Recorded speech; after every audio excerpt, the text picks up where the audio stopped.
Safety message for the week of May 6th, 2024. Recognized versus unrecognized hazards. My message for the week, which comes off of the website. Many hazards in our workplaces and at home that cause great harm if exposed to them.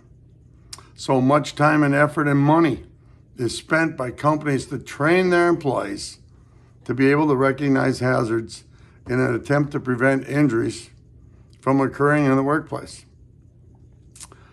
While it's often thought that new employees of the company who may not understand the hazards of the job are most at risk for an injury, a case can also be made that for those experienced employees who have become complacent with the hazards of their work. Question to consider: which are more dangerous, the hazards we recognize or the ones we do not? The dangers of unrecognized hazards. Those hazards create a huge risk of injury on the job. Failure to be able to recognize those hazards can result in exposure to every employee in a work area where the hazard is present. Significant goal in return for the time spent discussing safety in the workplace is to improve employees' abilities in hazard recognition. The thought process being, and I believe in it totally, if employees are able to recognize hazards, they can take action to protect themselves and others from them.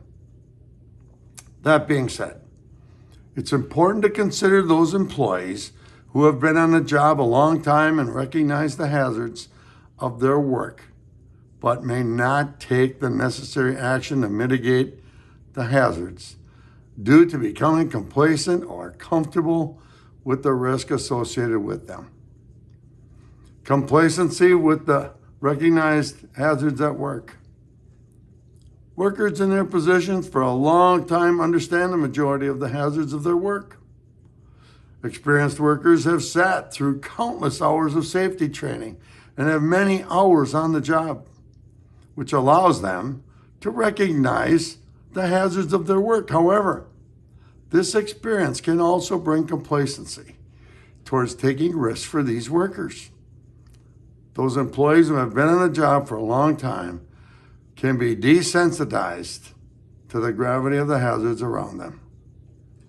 Working around hazards for a long period of time without a negative consequence occurring can create a false sense of security, which, by the way, in turn, can lead to an employee being more willing to put themselves in the line of fire. This is often the case when time pressures or pressure for production, even if it's self-imposed pressure, are present. In summary, it's necessary to be able to recognize the hazards of your work. From there, you can take action to protect yourself and your coworkers around you. It is also important to recognize that being able to identify hazards does not mean you're able to take shortcuts during your work. Some experienced workers may feel that since they understand the hazard, they worked around it for a long time, that they do not have to be cautious or take all the time necessary, including the steps to work safely around that particular hazard. Complacency towards recognized hazards can be as or more dangerous, if you will, than the hazards you do not recognize. That is my message for the week. Always got to be focused, always got to be thinking. And my big three: look, listen, but think first. Have a great and safe week.